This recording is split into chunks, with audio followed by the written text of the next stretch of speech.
All right, who is ready for a brand new DC update? I am back for a pre-weekend DC update.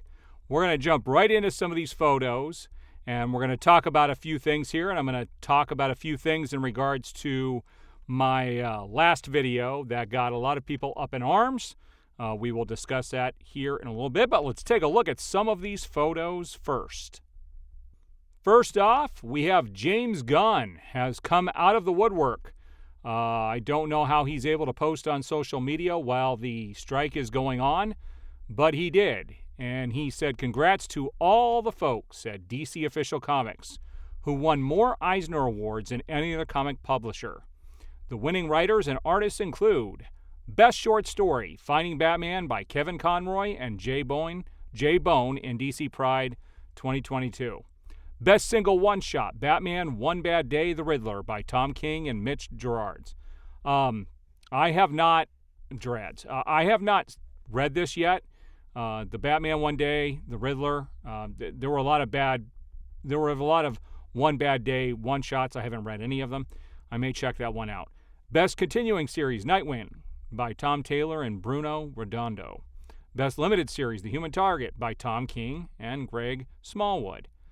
Best Writer, James Tynion IV, The Nice House on the Lake, The Sandman Universe, Nightmare Country. Best Penciler Inker or Penciler Inkler Team, Jen Smallwood, The Human Target. You have Best Cover Artist for multiple covers, Bruno Redondo for Nightwing. And Best Coloring, Jordi Belair, The Nice House on the Lake, Suicide Squad Blaze. So that's a lot of awards, actually, which is pretty cool. But that's all James Gunn came out to say. So, The Dark Knight returns, but not on Max. Batman, Caped Crusader Animated Series. Everything we know so far. So this was the animated series that was going to be on HBO Max, along with the new Superman series, and they decided to license these off. One is on, the Superman show is on Adult Swim, or I can't remember what it is. Yeah, I think it's Adult Swim. And then you have Caped Crusader, which is going to be on Amazon Prime. It is scheduled to get released this year. And let's take a look at some of the details for this show.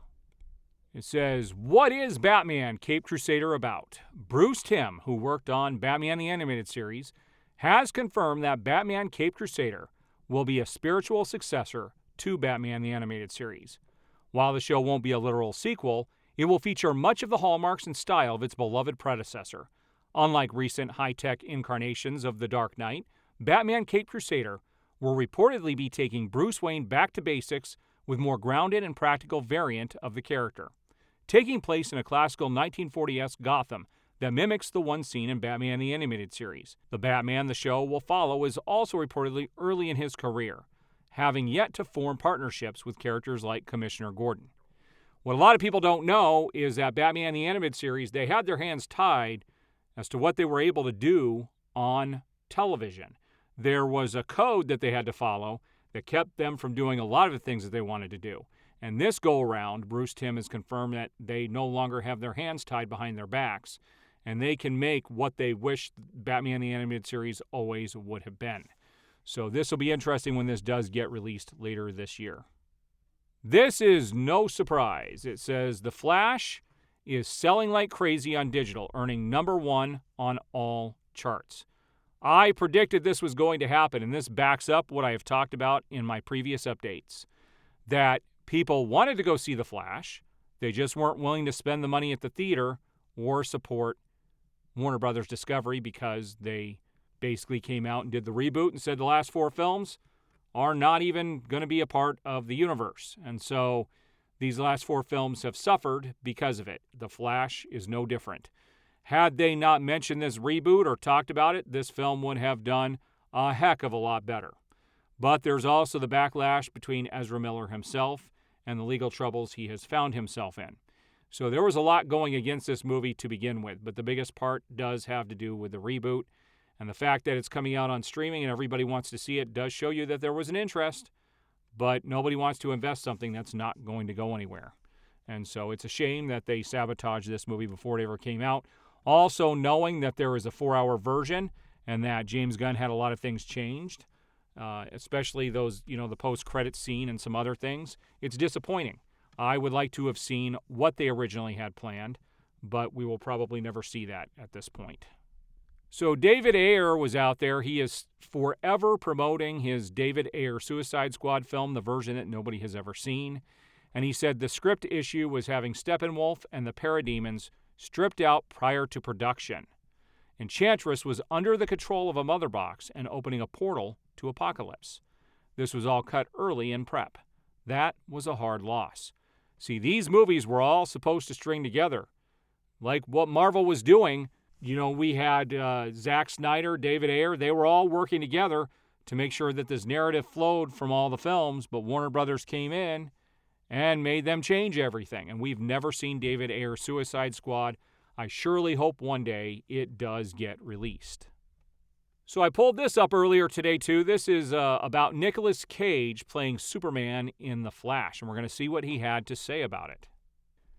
He says, "For me, it was the feeling of being actualized," Cage told USA Today.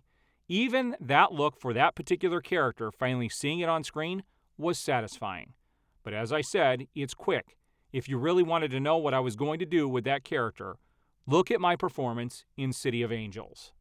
I was supposed to play Clark Kent after that in Superman Lives, and I was already developing this alien otherness playing this angel. This is a perfect example of the tonality you would have gotten for Kal-El and for Clark Kent. Clark would have been a little more amusing, but Kal-El had the sensitivity and the goodness and the vulnerability and all those feelings that were kind and angelic and also terrifying." Interesting comments. It's one of those things I'm glad was never made. I wasn't liking the look or the tone, and I think it would have been totally wrong. But it was nice to see that he did get some vindication with The Flash. So there is my DC update prior to the weekend. Now, I did want to address in the last video, people keep saying, move on, the Snyderverse is never happening, that there's no truth to the rumors going around that Universal will buy Warner Brothers. Here's what we do know. We do know that Zaslav did have a meeting with Universal and a few other people. That happened a long time ago. It's on record. There are pictures of it. We do know that we did have, Christopher Nolan get called in to meet with Warner Brothers a few weeks ago. There are things definitely happening behind the scenes. Does this mean that it is going to happen? No, it doesn't. But does it give some hope? Oh, it absolutely does. And there are a few people online that say that they are in the know and that there are definitely plans in the future to make this happen. So to sit there and discount it right off the bat is definitely short-sighted and is not anywhere near the truth. So I, as well as a bunch of other people, are still going to hope that the whole DCU gets restored, that we will get a finish to the story and get to see what we all wanted to see before Warner Brothers, the studio, came in and destroyed everything. And on that note, Warner Brothers is still on fire. They are still bleeding money. Even though the Barbie was a huge success, it is not going to make up the $50 billion of loss that they find themselves in.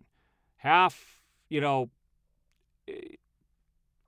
billion, that's a crazy amount. The movie division, what people do not understand is the movie division alone will never make up that cost. And this is what leads me to believe that this could be a sinking ship and we will never see anything that Gunn has planned. I don't know who would invest in this company that is burning to the ground. And trust me, it is burning to the ground. All right, I will be back with another update shortly. I do appreciate the support. If you like the video, please like it. There is a like button down below. You want to subscribe, hit that notification bell, and you will be notified as I have new videos go up.